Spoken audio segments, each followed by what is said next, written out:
आज बेळगाव तालुक्यातील हिंडलगा येथे भाजप लोकसभा उमेदवार जगदीश शेट्टर यांच्या प्रचारार्थ भाजप कार्यकर्त्यांचा मेळावा आयोजित करण्यात आला होता।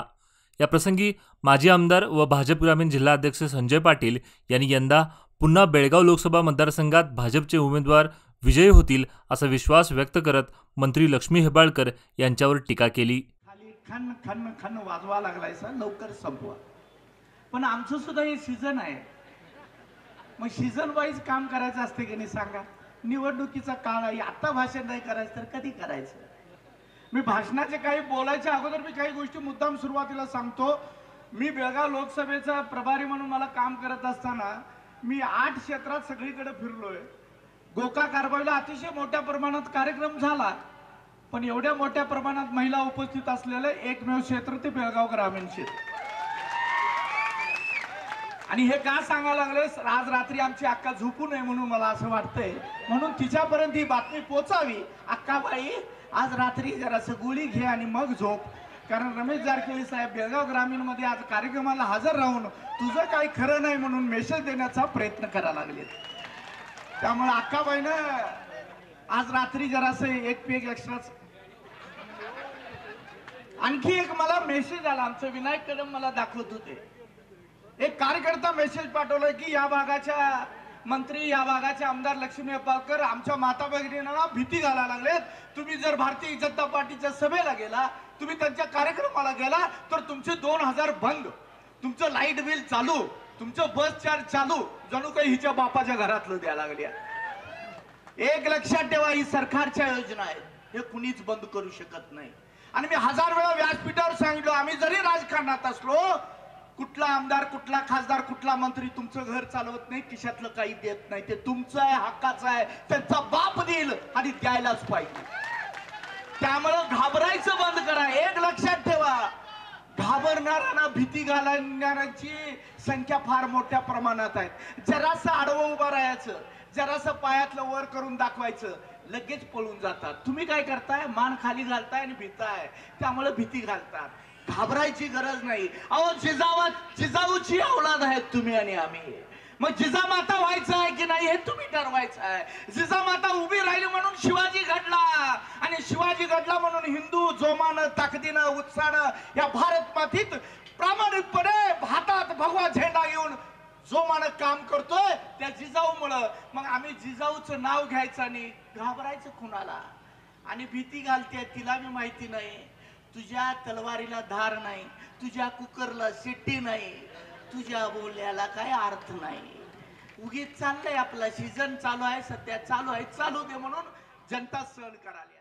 माजी आमदार संजय पाटील यांनी केलेल्या वक्तव्याचा महिला व बालकल्याण मंत्री लक्ष्मी हेब्बाळकर यांनी तीव्र शब्दात आक्षेप नोंदविला। ನಮಸ್ಕಾರ।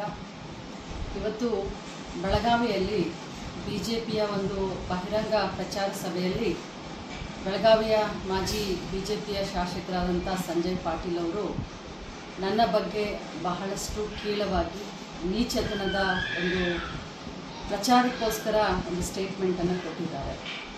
ಅದನ್ನು ನೋಡಿದ್ರೆ ಬಹುಶಃ ಕರ್ನಾಟಕ ರಾಜ್ಯದ ಎಲ್ಲ ಮಹಿಳೆಯರನ್ನು ಮತ್ತು ಮಕ್ಕಳನ್ನು ನಿಭಾಯಿಸುವಂಥ ಮಹಿಳಾ ಮತ್ತು ಮಕ್ಕಳ ಅಭಿವೃದ್ಧಿ ಸಚಿವೆಯಾಗಿ ಇಡೀ ಕ್ಯಾಬಿನೆಟ್ನಲ್ಲಿ ಇರುವ ಏಕೈಕ ಮಹಿಳಾ ಸಚಿವೆ ನನಗೆ ಈ ರೀತಿಯಾದಂಥ ಒಂದು ಅವಹೇಳನಕಾರಿ ಸ್ಟೇಟ್ಮೆಂಟನ್ನು ಕೊಟ್ಟರೆ ಅವರಿಗೆ, ಬಿ ಜೆ ಪಿಯವರಿಗೆ ಈ ಮಹಿಳಾ ಕುಲ ಮತ್ತು ಮಹಿಳೆಯರ ಮೇಲೆ ಇರುವಂಥ ಗೌರವ ಎಷ್ಟು ಅನ್ನೋದನ್ನು ಇದು ತೋರಿಸುತ್ತೆ।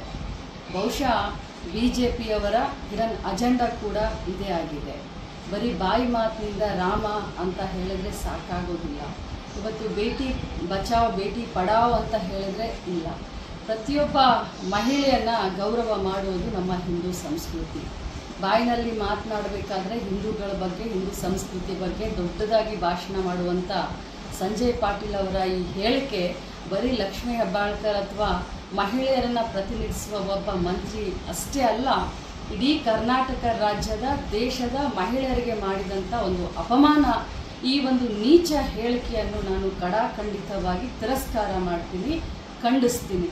ಅದೇ ರೀತಿ ಕರ್ನಾಟಕದ ಎಲ್ಲ ಮಹಿಳೆಯರಿಗೆ ನಾನೊಂದು ಕರೆಯನ್ನು ಕೊಡ್ತೀನಿ, ಇಂಥ ಒಂದು ಹಿಡನ್ ಅಜೆಂಡಾ ಇಟ್ಕೊಂಡಂಥ BJPಗೆ ತಾವೆಲ್ಲರೂ ಧಿಕ್ಕಾರವನ್ನು ಹೇಳಬೇಕು ಮತ್ತು ಖಂಡಿಸಬೇಕು ಅಂತ ಹೇಳಿ ಈ ಮೂಲಕ ನಾನು ವಿನಂತಿಯನ್ನು ಮಾಡ್ತೀನಿ.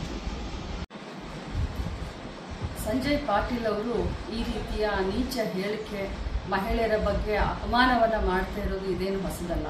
ಆದರೆ ಆಶ್ಚರ್ಯ ಏನಾಯಿತು ಅಂತಂದರೆ, ಇವತ್ತು ಅವರು ಸಭೆಯಲ್ಲಿ ಮಾತನಾಡುವಂಥ ಸಂದರ್ಭದಲ್ಲಿ ವೇದಿಕೆ ಮೇಲೆ ಕುಳಿತಂಥ ಈ ರಾಜ್ಯದ ಮಾಜಿ ಮುಖ್ಯಮಂತ್ರಿಗಳಾದಂಥ ಜಗದೀಶ್ ಶೆಟ್ಟರ್ ಅವರಿದ್ದರು. ಅದರ ಜೊತೆಯಲ್ಲಿ ಬೆಳಗಾವಿಯ ಸಂಸದರಾದಂಥ ಮಂಗಲಾ ಅಂಗಡಿಯವರು ಕೂಡ ಇದ್ದರು. ವೇದಿಕೆ ಮೇಲೆ ಕುಳಿತಂಥ ಎಲ್ಲರೂ ಕೂಡ ಸಂಜಯ್ ಪಾಟೀಲ್ ಅವರ ಮಾತಿಗೆ ನಕ್ಕರು. ಆದರೆ ಇದು ಏನು ತೋರಿಸುತ್ತೆ ಅಂತಂದರೆ, ಅವರ ಹಿಡನ್ ಅಜೆಂಡಾ ಅನ್ನು ತೋರಿಸುತ್ತೆ.